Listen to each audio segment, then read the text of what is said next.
This is a very simple model for understanding atomic arrangements. For this, we need a old CD or DVD cover case. Take the cover case, open it up, remove the CD or the DVD and the black plate inside, and then you take ball bearings, especially the ones which are used in the bicycle pedals. These are big balls, and fill this cover, plastic cover, with ball bearings.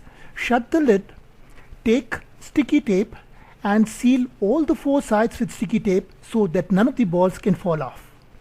This would make it tamper proof. The balls would stay inside.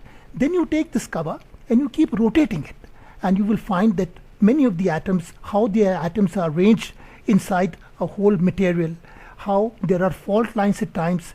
At times the atoms are very closely packed together, they're snug together. All these arrangements you can see through this model.